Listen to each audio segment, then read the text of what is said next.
நாம இந்த உலகத்துல என்ன செய்யறோம், எங்க போயிட்டு இருக்கோம்? தினமும் காலையில எழும்புறோம். அந்த நாள் நம்மள வரவேற்குது. ஏன் எதுக்கு என்ற எந்த கேள்விகளும் இல்லாம அப்படியே நம்ம தொடர்ச்சியா போயிட்டு இருக்கோம். உன்னால எவ்வளவு முடியுமோ அவ்வளவு சம்பாதிச்சுக்க. சோர்ந்து போயிடாத, களைச்சு போயிடாத. டிவியில எதையெல்லாம் பாக்குறியோ அதெல்லாம் அப்படியே செய். தலைமுடியில இருந்து ஆடை அலங்காரம் வரைக்கும் எல்லாத்தையும் ரொம்ப யோசிக்காத. உனக்கு என்னெல்லாம் தோணுதோ அதை அப்படியே செய். உனக்கு குழப்பமா இருக்கா, தண்ணி அடி. உனக்கு விருப்பமானதை கேட்கணுமா, ரேடியோவை ஆன் பண்ணு. போதை, ஆபாசம், குத்தாட்டம், விபச்சாரம் இதெல்லாம் தான் நீ வாழ்க்கைன்னு நினைச்சிட்டு இருக்க. ஆனா நியாயமான சில விஷயங்கள் எனக்கு தெரிஞ்சே ஆகணும். வளர்ந்து பெரிய மனுஷன் ஆகிறது தவிர இந்த வாழ்க்கை சுழற்சியில வேற ஏதாவது இருக்கா? வாழ்ற வரைக்கும் வாழ்ந்துட்டு நமக்கு பிடிச்சவங்களை நம்ம வீட்டை பிரிஞ்சு போறதுதான் வாழ்க்கையா? உன்னோட எல்லா சொத்தையும் உனக்கு பின்னாடி இன்னொருத்த அனுபவிக்கிறான். இந்த தொடர் முடியறதுக்கு முன்னாடி எனக்கு ஒரு விஷயம் கண்டிப்பா தெரிஞ்சே ஆகணும். ஏன்னா என்னோட மனசை ஏமாற்றி ஏமாற்றி என்னால வாழ்றதுக்கு நான் விரும்பவே இல்லை. இதை தவிர இன்னொரு வாய்ப்பெடுக்கவும் நான் விரும்பல. இதெல்லாம் வாழ்க்கையோட சாதாரணமான கேள்விகள். இதற்கான விடையை தேடி தேடி நான் அலையிறேன். நாம இங்க என்ன நோக்கத்துக்காக வந்திருக்கோம்? நாமெல்லாம் எப்படி இங்க வந்தோம்? யார் நம்மளை இவ்வளவு நேர்த்தியா படைச்சது? இந்த உடல்ல எந்த விதமான குறைபாடையும் காண முடியாத அளவுக்கு நம்மளை இவ்வளவு அழகா படைச்சது யாரு? நாம இந்த உலகத்தை விட்டு போகும்போது நமக்கு என்ன நடக்கும்? இல்லனா இந்த உலகத்துக்கு மதிப்பு இருக்கா இல்லையா? இந்த கேள்விக்கெல்லாம் நம்ம கிட்ட பதிலே இல்ல. இந்த உலக வாழ்க்கைக்கு நோக்கமே கிடையாதா? எல்லாம் தானா உருவாகிச்சா? அப்படி நீங்க நினைச்சிட்டு இருந்தா நான் இன்னும் சில கேள்விகள் கேட்கிறேன். அப்படின்னா உன்னை நீயே படைச்சியா, இல்ல உன்னை வேற யாராவது படைச்சாங்களா? ஏன்னு சொன்னா நீ எந்த குறையும் இல்லாம பழுது இல்லாம அவ்வளவு நேர்த்தியா படைக்கப்பட்டிருக்கிறியே. உண்மையிலேயே நீ ஒரு சிறந்த படைப்பு. விரல் நுனியில இருந்து உன்னுடைய எல்லா அங்கங்களும் நேர்த்தியா இருக்கு. மனித கண்களுக்கு நிகரான ஒரு கேமரா இந்த உலகத்துல இல்லவே இல்லை. மனித மூளைக்கு நிகரான ஒரு கம்ப்யூட்டர் இந்த உலகத்துல எங்கேயுமே கிடையாது. அகில உலகம் அண்ட சராசரத்துல இருக்கிற எல்லாரும் சேர்ந்தாலும் ஒரு ஈய கூட படைக்க முடியாது. இப்படி எத்தனையோ அத்தாட்சிகள் இருந்தும் எல்லாத்தையும் நம்ம புறக்கணிச்சு வாழ்றோம். ஆனா அறிவியல் சொல்லுது உலகத்துல எல்லாமே தானா உருவாகிச்சு அப்படின்னு. ஒரு சின்ன கணக்கு 0+0+0 என்னைக்குமே 1 ஆகாது. ஆகவே சிந்திங்க, இந்த ஒழுங்கமைப்பு எப்படி வந்துச்சு?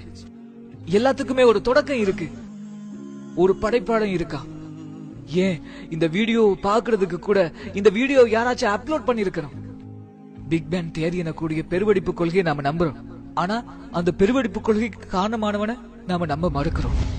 அல்லாஹ் ஓர் ஆன்மாவில் இருந்து அனைத்தையும் படைத்தவன். அவன் தான் நித்திய ஜீவன், எஜமானன், ஆட்சியாளன், அனைத்தையுமே நிர்வகிப்பவன். அவனுடைய படைப்புகளை போல அவன் கிடையவே கிடையாது. அவன் கற்பனைகளுக்கு அற்பாற்பட்டவனா இருக்கான். மேலும் அவன் மனுஷன் கிடையாது. அவனுக்கு இணையா இந்த உலகத்துல எதுவுமே இல்ல. உன்னை புரிஞ்சுக்கங்க, அவனுக்கு நிகர் அவன் மட்டும்தான். மேலும் புரிஞ்சுக்கங்க, நம்மள அவன் அப்படியே விட்டுற மாட்டான். இந்த உலகத்தை பாக்குற போது எவ்வளவோ நேர்த்தியான படைப்புகளை நாம பாக்குறோம், ஆனா புறக்கணிச்சு வாழ்றோம். ஒவ்வொரு மெஷினுக்கும் அதனுடைய இயற்கை பொறிமுறைக்கு ஒரு புத்தகம் இருக்கிற மாதிரி நம்முடைய வாழ்க்கைக்கு ஒரு புத்தகம் இருக்கு. அது திருக்குர்ஆனும் இஸ்லாமும் தான். இது மட்டும்தான் சரியான தேர்வு. இங்க பாருங்க, லாஜிக்கா சொல்லணும்னு சொன்னா இறைவன் என்பவன் ஒரே ஒருத்தன் தான். இதுதான் இறைவனோட இலக்கணமா இருக்கும். எந்த விதமான முரண்பாடுமே இல்லாம ஒரு மறை. அறிவியலும் வரலாற்று ஆவணங்களும் மனித கருவை பற்றிய முழுமையான விவரங்களும் அடங்கிய ஒரு மறை. மனிதனை ஒரே ஒரு துளி இந்திரியத்திலிருந்து படைச்சதா அல்லாஹ் சொல்றான். நம்மளாம் ஏன் சிந்திக்காம இருக்கிறோம்? நமக்கெல்லாம் ஏன் இந்த சிந்தனை வரவே இல்லை? நம்மளாம் தானா உருவாகிறோம்னு சொல்லி நினைச்சிட்டு இருக்கோமா? உங்களை எல்லாம் ஒட்டி கொள்ளக்கூடிய அட்டை பூச்சியினுடைய உருவத்தை போல படைச்சோன்னு அல்லாஹ் சொல்றான். இதை சிந்திச்சு பார்க்கிறவங்க அதை ஏத்துக்கிறாங்க உண்மைன்னு சொல்லி இன்றைய விஞ்ஞான உலகம் அதை நம்புது. மேலும் பூமியில மலைகள் முளைகளாக ஊன்றப்பட்டிருப்பது பற்றியும், 2 கடல்கள் சங்கமிக்கும் ஆனா ஒன்றிணையாதுங்கிறத பற்றியும், மேலும் கோள்கள் தங்களுடைய நீள்வட்ட பாதைகள் தொடர்ந்து வலம் வருகின்றன. இரவு பகல் மாறி மாறி வருகிறது. விரிவடையும் பிரபஞ்சம், அதுல தோன்றக்கூடிய எல்லா உயிரினங்களும் நீரிலிருந்து படைக்கப்பட்டது. இன்னும் எத்தனையோ வரலாற்று சம்பவங்களும் பாதுகாக்கப்பட்ட ஃபிரௌனுடைய உடலும், உலகிலேயே ரொம்பவும் தாழ்வான பிரதேசமான ரோம் தேசத்தை பாரசீகம் என்றது. விலா எலும்புக்கும் முதுகுக்கு இடையில பீரிட்டு ஓடக்கூடிய நீர்ல இருந்து மனிதன் படைக்கப்பட்டான். இப்படி எத்தனையோ விஷயங்கள் ஒரு வார்த்தை கூட மாறாம அப்படியே இன்னைக்கு நம்ம கண் முன்னாலே இருக்கக்கூடிய வேதம் குர்ஆன் மட்டும்தான். தயவு செஞ்சு எனக்கு விளக்க சொல்லுங்க.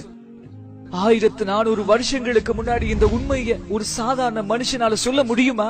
அதுவும் எழுத படிக்க தெரியாத ஒரு மனிதரால எப்படி இந்த விஷயங்களை எல்லாம் சொல்ல முடியும்? இறைவனுடைய வானவர் சொன்னதை அவர் அப்படியே மனிதர்களுக்கு சொன்னார். இதுதான் உண்மை.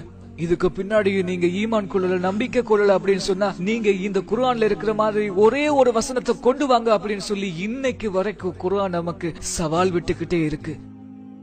நாமெல்லாம் இறைவனை கேளிக்கை ஆக்கிட்டோம். அவன் தந்த வேதத்தை நகைச்சுவையா, நகைக்கப்படக்கூடியதா, ஏன் சொல்ல போனா நாம காமெடி ஆக்கிட்டோம். நாமெல்லாம் எப்படி வாழ்றோம்? நம்முடைய மனசு என்ன சொல்லுதோ அதை கேட்டுக்கிட்டு நம்ம மனோ இச்சை பிரகாரம் நம்ம வாழ்ந்துகிட்டு இருக்கோம். இதுதான் உண்மையான வாழ்க்கையா இருக்க முடியுமா? இந்த உலக வாழ்க்கை தான் நிரந்தரமானது அப்படின்னு சொல்லி நம்ம நம்பி வாழ்ந்துட்டு இருக்கோம். நாம எல்லாம் வாழ்றோம், இறக்குறோம், பின்னால மண்ணோட மண்ணா மக்கி போறோம். ஒரே ஒரு சின்ன திருத்தம், புற்பூண்டுகள் கூட செத்து அழிஞ்சதுக்கு பின்னாடி மழை பெஞ்சா அது மறுபடியும் உயிர் தெழும். அல்லாஹ் சொல்றான், நீங்க இறந்ததுக்கு பின்னாடியும் உங்களுடைய விரல்களுடைய நுனிகளை கூட நாங்க திருப்பியும் மறுபடியும் நேர்த்தியா கொடுப்போம் அப்படின்னு. எதுவும் அவனுடைய பார்வையிலிருந்து மறைஞ்சிட முடியாத மகத்தான அந்த இறைவனுக்கு மிக அருகாமையில நாம எல்லாரும் இருக்கிறோம். அவன் மிக அருகில இருந்து நம்மளை கண்காணிச்சிட்டு இருக்கான். அதை மறந்துடாதீங்க. மேலும் இதையே நீங்க மறந்துடாதீங்க, நம்முடைய சொத்து, செல்வம், ஆரோக்கியம், குழந்தைகள் எல்லாவற்றை கொண்டு நாம சோதிக்கப்படுவோம். எல்லாம் நமக்கு வசப்படுத்தி தரப்பட்டிருக்கிறதையும் நீங்க நினைச்சு பாருங்க. நம்முடைய செயல்களுடைய ஏடுகள் நாளைக்கு நாம மறைஞ்சதுக்கு அப்புறம் நம்முடைய கைகள்ல கொடுக்கப்படும் அப்படிங்கறத மறந்துடாதீங்க. நாளை மறுமையில நாம யாரையும் குறை சொல்ல முடியாது. நம்முடைய கணக்குகளுக்கு, நம்முடைய செயல்பாடுகளுக்கு நாம மட்டும்தான் பொறுப்புதாரி. அல்லாஹ் கேட்கிறா, என்னிடம் திரும்பி வரமாட்டேன் என்று சொல்லி நினைத்துக் கொண்டிருக்கிறாயா? என்ன புரிந்து கொள்றதுக்காக ஒரு நீண்ட வாழ்க்கை உனக்கு தரப்பட்டதே. ஆனா நிலையற்ற இந்த உலக வாழ்க்கையில நீ ரொம்ப மகிழ்ச்சியா இருந்த. ஆகவே வாசி வாசி, உண்மையை சொல்ற குர்ஆன ஒரு தடவையாச்சும் முழுமையா வாசி வாசி. நம்பிக்கை கொண்டவங்களுக்கு அதுதான் நற்செய்தி. நிராகரித்தால் வாசி. உண்மையை சொல்ற குர்ஆன ஒரு தடவையாச்சும் முழுமையா வாசி வாசி.